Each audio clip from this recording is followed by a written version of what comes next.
Hello दोस्तों, कैसे हैं आप लोग। दोस्तों, पूछने की ज़रूरत तो नहीं है क्योंकि मुझे पता है कि कैसे हैं आप लोग। बहुत सारी उथल पुथल आपके जीवन में आ गई है पिछले कुछ दिनों में। लेकिन दोस्तों देखिए, ये संघर्ष का एक भाग ही होता है, जीवन का एक हिस्सा होता है। बहुत सारे संघर्ष होते हैं जीवन में, लेकिन ये मैं ज़रूर कहूँगा कि हाँ, ये कुछ अनएक्सपेक्टेड सा आपके लिए आ गया है, आपने इसकी कल्पना नहीं की थी। अब देखिए, चाहे वो बीएड वाले हों या बीटीसी वाले हों, दोनों ही हमारे भाई हैं, बहन हैं, ठीक है। दोनों जैसे शरीर का दो हाथ होता है, तो इसी तरीके से लेफ्ट हैंड और राइट हैंड हैं आप लोग, ठीक है। तो अगर ये बात ऐसे लगे कि सर बीएड वालों के लिए बोल रहे हैं तो बीटीसी वाले नाराज़ हो जाएं, ऐसा मत करिएगा। लगे कि बीटीसी वालों के लिए बोल रहे हैं तो बीएड वाले नाराज़ हो जाएं, ऐसा मत कीजिएगा, ठीक है। मैं यहाँ पे केवल आपको जो वास्तविकता है वो बताऊँगा, जो आपकी कन्फ्यूजन है वो दूर करूंगा। देखिए, अभी क्या है कि सुप्रीम कोर्ट का निर्णय आने के बाद बहुत सारे जो है कन्फ्यूजन आपके दिमाग में है। सबसे पहले तो कन्फ्यूजन ये है कि सर हम बीपीएससी का जो एग्ज़ाम है वो दें या ना दें, ठीक है। सर सीटेट का पेपर दें या ना दें। इस तरह के जो आपकी दिक्कत हैं, जो दिक्कतें हैं, उसको दूर करने की कोशिश करूँगा। सबसे पहले बीपीएससी से रिलेटेड इन्फॉर्मेशन आपकी है। जो बीपीएससी के चेयरमैन हैं अतुल प्रसाद जी, इनको आप पहचानते होंगे, आप देख लीजिए यहाँ पे, मैं जूम कर देता हूँ, ठीक है। तमाम चैनलों में जो है आपने देखा भी होगा, क्योंकि वीडियो लोगों ने, टीचर्स ने बनाया है, तो आपने देखा होगा। जिन्होंने नहीं देखा यहाँ से देख ले। अतुल प्रसाद जी हैं या the chairman Bihar public service commission, IAS retired, former development commissioner Bihar, BTech IIT Kanpur, ये इनका बायो है। अब देखिए, 9 घंटे पहले का इनका एक ट्वीट है। ट्वीट क्या है? ट्वीट है इनका, होल्डिंग टीआरई ऑन टाइम, ठीक है, and disqualification of some candidates are two different thing, ठीक है ना। ये कह रहे हैं कि कुछ कैंडिडेट्स का डिसक्वालिफिकेशन और होल्डिंग टीआरई ऑन टाइम, ये दोनों अलग अलग चीज़ें हैं। While the former is so for unaffected bye the recent order, जो पहली वाली चीज़ है, ठीक है, जो पेपर आपका होना है, कह रहे हैं कि वो इससे अनइफेक्टेड है by the recent order of the honourable supreme court, the same can't be set for the letter, ठीक है ना। उन्होंने कहा कि देखिए, जो सुप्रीम कोर्ट का ऑर्डर है, तो उनसे ये कह रहे हैं कि जो पहली बात इन्होंने बोली है वो उससे अनइफेक्टेड है, ठीक है। जो दूसरी बात इन्होंने बोली है उसके लिए बोल रहे हैं कि हम कुछ कह नहीं सकते हैं, ठीक है ना। बात समझ में आ रही है आपको? मतलब कन्फ्यूजन हर जगह है, आपके पास ही कन्फ्यूजन नहीं है। कन्फ्यूजन जो ये जो निर्णय आया है सुप्रीम कोर्ट का, तो कुछ ऐसा निर्णय है, तो इससे कन्फ्यूज सभी लोग हैं। टीचर्स भी कन्फ्यूज हैं, सब लोग को अपने अपने तरीके से एक्सप्लेन कर रहे हैं। पेपर में भी कुछ अलग अलग छप रहा है, कुछ लोगों को जो सीटेट के रिजल्ट हैं वो इनवैलिड हो जा रहे हैं, वो अलग छप रहा है, ठीक है ना। तो यहाँ पे आप देख सकते हैं, candidates should be realistic in making assumption in their best interest.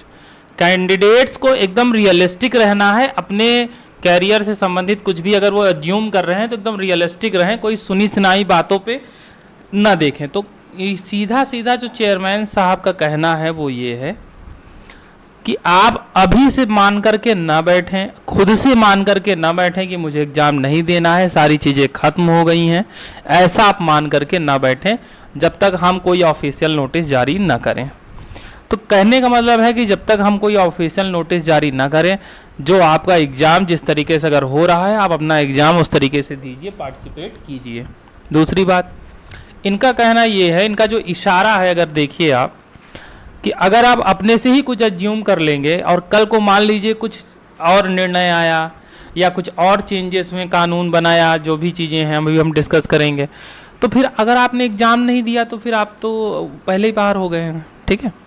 तो रियलिस्टिक रहना है, कोई अजम्पशन अपने से नहीं बनाना है। जब तक सारे लोग स्टडी कर रहे हैं, बोर्ड भी स्टडी करेगा, सरकार भी इन्वॉल्व है, सब सारे ऑप्शन देखे जा रहे हैं, तो जब तक बीपीएससी के ऑफिशियल वेबसाइट पर कोई नोटिस नहीं आती तब तक आप अपने से अभी कुछ अज्यूम नहीं करेंगे, आप वही मान के चलेंगे जो पहले था, ठीक है। ये तो रही पहली बात कि एग्ज़ाम देना है या नहीं देना है, ठीक है। तो अपने से नहीं देना है, डिसाइड नहीं करना है, ठीक है। दूसरी बात, 13 अगस्त को देखिए, 13 अगस्त को इन्होंने एक दिन पहले, as of now there is neither any stay on TRE और non any plan to stay it, मतलब इनका कोई प्लान नहीं है, ठीक है ना, इनका कोई प्लान नहीं है कि एग्ज़ाम को रोका जाना है, ठीक है। तो ये सारी बातें हैं। तो एग्ज़ाम जहाँ तक है वो होगा ही होगा और आप एग्ज़ाम में पार्टिसिपेट करें, ठीक है। दूसरी बात क्या है, दूसरी बात देखिए, आप देख सकते हैं कि जैसे ही ये रिजल्ट आया है, ठीक है, सॉरी ये निर्णय आया है सुप्रीम कोर्ट का, तो ये देखिए एक TV9 उत्तर प्रदेश उत्तराखंड करके चैनल है, हालांकि हर जगह आपको मिल जाएगा, बट मैं देख रहा था इसमें ये अग्निहोत्री साहब, अमिताभ अग्निहोत्री जी हैं। तो ये क्या है, इनको आप पहचानते हो अगर, तो समय समय पर ये बच्चों की आवाज़ जो है उठाते रहे हैं, ठीक है, समय समय पर बच्चों की आवाज़ ये उठाते रहे हैं। और यहाँ पर भी इन्होंने बहुत अच्छे से सारी चीज़ें एक्सप्लेन की हैं और इन्होंने बताया है कि गलती बच्चों की नहीं है, गलती कहाँ है, किसकी है, ठीक है। और इन्होंने साफ साफ कहा कि देखिए सरकार ने अगर नोटिस निकाला, सरकार ने कहा कि आप भाई बीएड करिए, बीएड करने वाले एलिजिबल होंगे, तभी तो बच्चों ने पैसा लगा करके बीएड किया, अपना पैसा भी खर्चा किया, समय भी खर्चा किया, मेहनत भी की, ठीक है। अब चलिए कुछ लोग ऐसे हैं कि चलिए अभी शुरुआत कर रहे हैं, कुछ लोग तो ऐसे हैं कि जो अब ज्वाइनिंग के दहलीज पे पहुंच चुके हैं, तो उनका क्या होगा। तो इन्होंने बहुत मुखर आवाज़ उठाई है और साथ ही साथ इसमें ये भी दिखाया गया है कि ये जो प्रदर्शन है, बच्चों का जो प्रदर्शन है वो भी स्टार्ट हो गया है। दोस्तों आपको अगर मैं दिखाऊं कि ये प्रदर्शन जगह जगह स्टार्ट हो गया, ये आप देख रहे हैं कि जगह जगह बीएड अभ्यर्थियों का जो प्रदर्शन है वो काफ़ी ज़ोर शोर से स्टार्ट हो गया है। तो ये जो प्रदर्शन, ये जो विरोध हो रहा है ना, ये सरकार पे भी दबाव बनाएगा, क्योंकि अल्टीमेटली आदेश तो सरकार का ही था ना कि भाई आप बीएड करो, तो आप बीएड करोगे तो 105 के लिए आप एलिजिबल हो जाओगे। अगर आपको पहले ही बता दिया जाता कि नहीं आप एलिजिबल नहीं होगे, तो अगर आपको उसमें फॉर्म भरना होता तो आप देखते, एक ऑप्शन देखते कि हाँ चलो अगर डीएलएड और बीटीसी ही मांगा है और हमको इसमें जाना है तो हम यही करेंगे। लेकिन जब आपके पास ऑप्शन आया कि नहीं अगर हम बीएड कर लेंगे तो बीएड करने से हमारे पास एक ऑप्शन प्राइमरी का भी बन जाएगा, एक ऑप्शन उसके बाद का भी बन जाएगा, तो आपने सोचा कि बीएड ज़्यादा बेटर पड़ेगा, ठीक है ना। तो इसलिए आपने किया। तो बिल्कुल देखिए सरकार पे दबाव है। और एक देखिए एग्जाम्पल अभी आपके सामने है, आपने देखा होगा दिल्ली सेवा बिल। तो दिल्ली सेवा बिल आया, सुप्रीम कोर्ट ने आदेश दिया था, लेकिन सरकार के मुफीद में नहीं था केंद्र सरकार के, तो तुरंत जो है उस पर अध्यादेश लाई सरकार, केंद्र सरकार, उसके बाद उस पर जो है बिल ले आई, दिल्ली सेवा बिल ले आई। तो अब यहाँ पे भी ज़रूरत किसकी है, यहाँ पे भी ज़रूरत इसी प्रकार की है और इसी प्रकार की मांग जो है उठ रही है। और यहाँ पे देख सकते हैं आप कि किस तरीके से विरोध प्रदर्शन किए जा रहे हैं, ठीक है ना। तो बिल्कुल आप जो है बीएड वाले जो अभ्यर्थी हैं वो निराश ना हो, बिल्कुल भी निराश ना हो। आपके बेहतरी के लिए, आपके भविष्य के लिए सारे तरफ से जो है वर्क हो रहे हैं। तमाम जो बड़ी बड़ी कोचिंग संस्थान हैं वो भी जिनसे जितना बन पा रहा है वो भी अपने लेवल पे उतना कर रहे हैं, ठीक है। तो एज ऑफ नाउ के लिए मैं आपको यही कहूँगा कि आपको कोई अपने से अजम्पशन नहीं करना है, कोई सुनी सुनाई बातों से जो है आपको अनुमान लगा करके अपने एग्ज़ाम्स को नहीं छोड़ना है। फॉर्म भरे हैं, मेहनत की हैं तो एग्ज़ाम ज़रूर देना है। कल का किसी को नहीं पता है कल क्या हो जाए, ठीक है। जैसे अभी डिसीजन आ गया, तो सारे ऑप्शन होते हैं। और सबसे बड़ी जो आपकी संसद होती है जहाँ पे नए कानून बनाए जाते हैं, आप देखते हैं अगर कोई कानून है तो एक शक्ति मिली हुई है संसद को कि वो कानून बना करके उसको न्यूट्रलाइज कर देते हैं, ठीक है। तो बिल्कुल एक पॉसिबिलिटी है कि अगर डबल बेंच जाएं और वहाँ पे भी निर्णय जो है सही ना आए तो एक अध्यादेश जारी करके और ये करके, तो अभी सारी चीज़ें एनालाइज की जा रही हैं, तो आप बिल्कुल भी अपने से अज्यूम नहीं करेंगे, ठीक है ना। बाकी दूसरी बात मैं यही कहूँगा कि अपने बीटीसी भाइयों के लिए देखिए बिल्कुल आपकी भी जो मांग है वो अपने जगह जायज़ है, लेकिन थोड़ा सा बीएड वालों की जगह अपने आप को रख करके देखिए।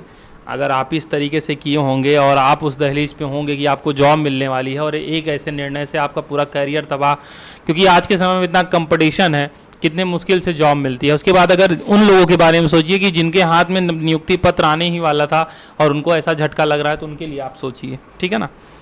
तो आप लोग भी नाराज़ मत होइएगा, ये मत सोचिएगा कि मैं केवल बीएड वालों की तरफदारी कर रहा हूँ, मैं आप लोग के भी साथी हूँ। मैं चाहता हूँ कोई ऐसा बीच का रास्ता निकले कि उनका भी नुकसान ना हो या और आपका भी नुकसान ना हो। कोई निर्णय आया है तो ऐसा हो जाए कि हाँ जो अब आगे भर्तियाँ आ रही हैं उसके लिए उसको अप्लीकेबल किया जाए, अब तक जो जैसे था, जो चल रहा था वो वैसे ही फिल हो जाए और आगे के लिए क्लियर हो जाए कि हाँ भाई 1 से 5 को जिनको भरना है बीएड डीएलएड करें, बीटीसी डीएलएड करेंगे, बीएड करेंगे, तो इससे से तो सारी चीज़ें क्लियर हो जाएं। तो आगे जब क्लियर हो जाएंगी तो जो आगे बच्चे आएंगे उनको क्लियर रहेगा कि हमें पीआरटी की वैकेंसी भरनी है तो हमें ये करना है, टीजीटी करना है तो ये करना है, तो उनके लिए क्लियर रहेगा। ठीक है दोस्तों, तो बस इतनी सी बात थी जो मुझे बताना था। एक तो अतुल प्रसाद जी का जो ये ट्वीट था वो दिखाना था कि अभी फिलहाल कोई ऐसा नहीं है कि एग्जाम आपका बीपीएससी का कैंसिल होगा।